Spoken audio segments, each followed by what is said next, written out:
Super speedway racing in NASCAR takes a lot of things. It takes bravery, it takes a bit of luck, bit of skill, but it takes a lot of IQ. And there are some drivers on the field that don't have a lot of IQ. For example, this is Ricky Stenhouse Jr., also known as Ricky Shithouse Jr. And you wonder why he gets called that nickname? Most of the time he gets called Ricky Spinhouse, but my version is Ricky Shithouse Jr.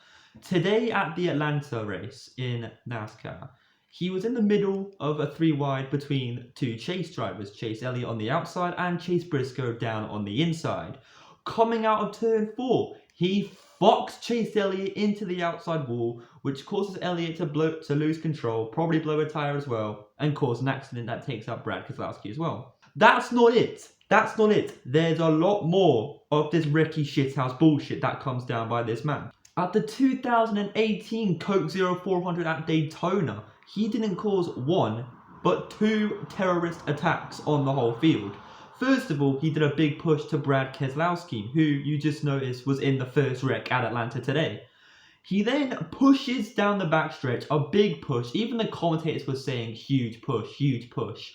Just waiting for whichever line. Huge push.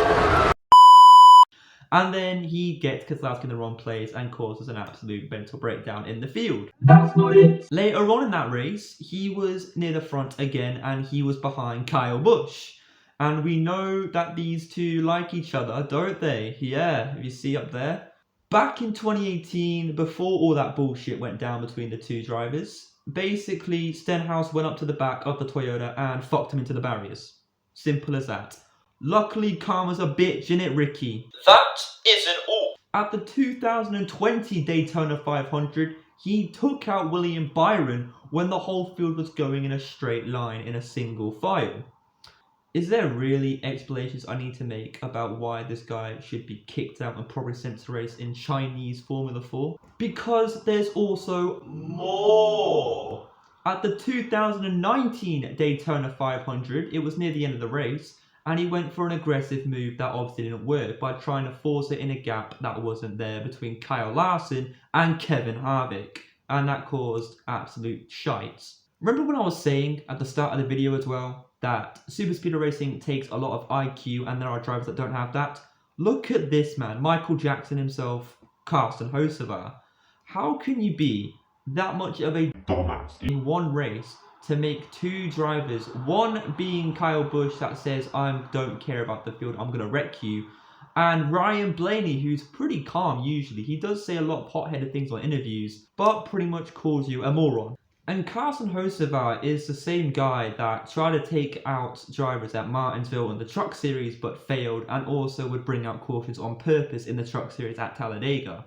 That's this prick that we're seeing right here in the Cup Series, guys. Then there's Ryan Preece, a driver that's got no IQ because he doesn't think that cars should stay on the ground. In fact, he thinks cars should have boosters on the back so he can instead play some Rocket League. 23XI have also announced that this prick, yeah, the one that beefed Carsten Hocevar, Corey Heim, will now be piloting the 67 for multiple races starting at Kansas.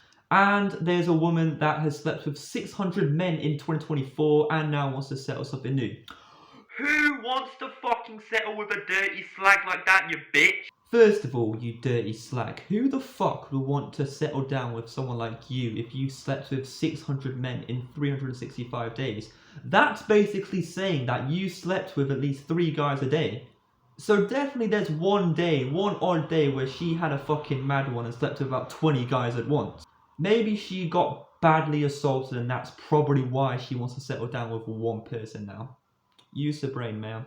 Use the brain.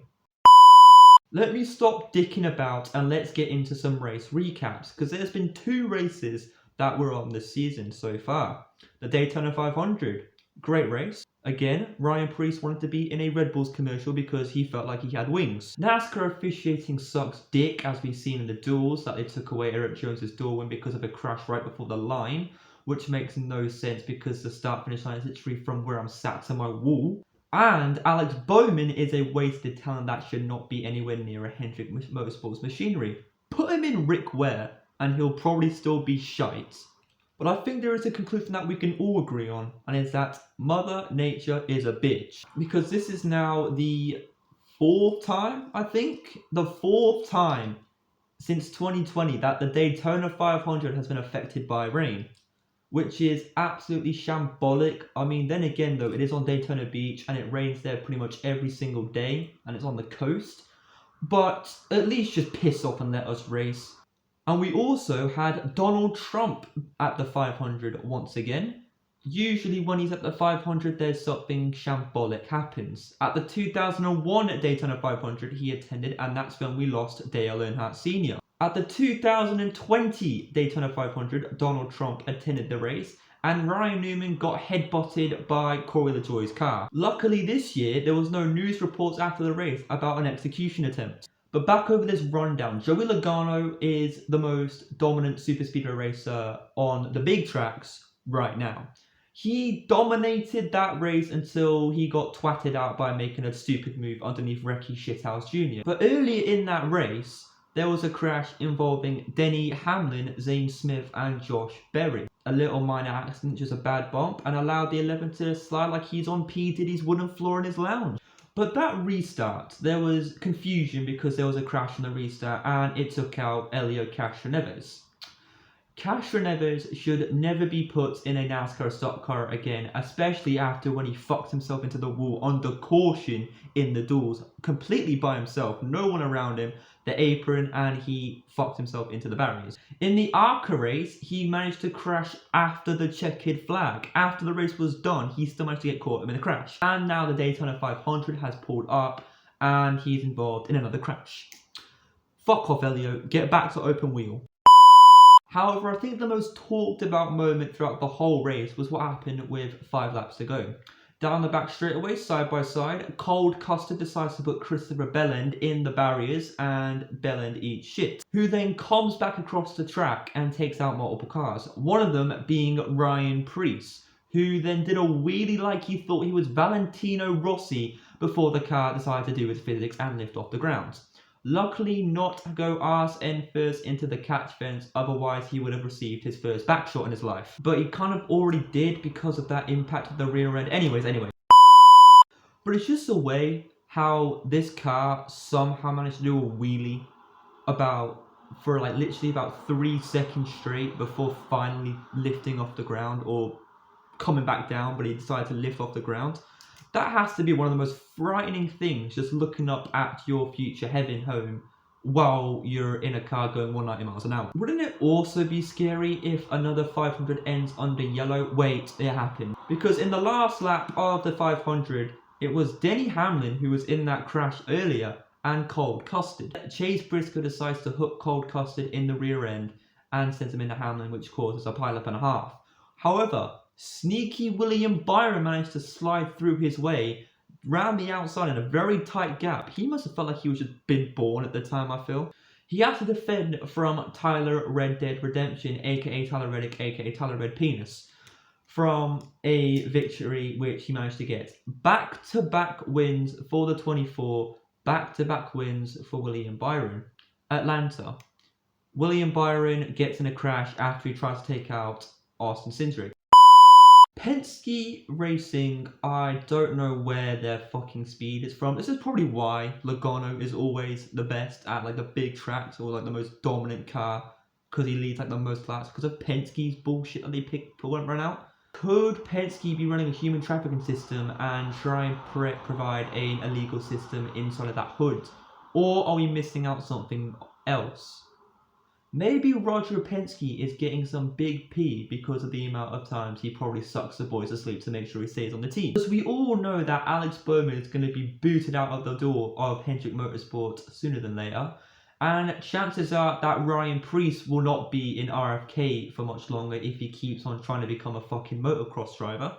Then there's Denny Hamlin, a driver who probably has kidney stones and is above 40 years old who needs a walking stick due to the amount of stress he's had with Michael Jordan and suing his own motorsport that he drives for. So chances are he's going to leave out the door and probably work on something else for his daughter. Hopefully she doesn't turn off the remotes next time they fucking do an iRacing race. So guys like Ryan Blaney will probably be offered by other teams. So maybe Roger Penske is sucking the boys asleep to make sure they do stay and to give them overpowered cars to make sure they're dominant or something.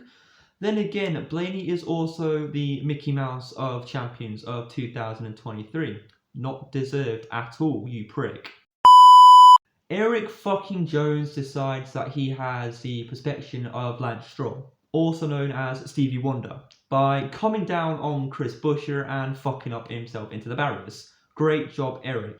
We've already chatted about the absolute spastic of Ricky Shithouse Jr., but there was another crash that caused absolute shithouse and it involved him. This is Daniel Suarez, also known as the enforcer of the cartel. He also decides to have the awareness as DeAndre Hopkins' mother by completely turning down into Ty Gibbs and causing an absolute pileup and a half, which made Cold Custard and Cody the Predator eat shit into the outside wall, also taking out Noah Gragson as well. And around 20 laps remaining in the race, Ryan Blaney gets a bad bump from Carson Hocevar, aka Michael Jackson. This is where the moron comment came from. Not too long after that, William Byron decides to do a kamikaze dive on Austin Cindric like he's a suicide bomb jet in Hiroshima. Takes them both out, slide down the backstretch and twat it into the inside barriers. And then, coming to the last lap, it was between Carson Hocevar, aka Michael Jackson, Christopher Bell and Kyle Racism. It was Bell and Larson going side by side down the backstretch, and then here comes Carson Hocevar, 3-wide finish, representing the last year. We've got a fucking caution! Caution then comes out, race is over. That's 2 in a row where the race ends under yellow and Christopher Bell is awarded the trophy. Hopefully this time there's no accusations of cheating like William Byron's car in Daytona, and hopefully there's no disqualifications like Parker Kligerman in the truck race at Daytona, and hopefully there will be no more fucking women sleeping with 600 men in 1 year. Thank you and goodbye.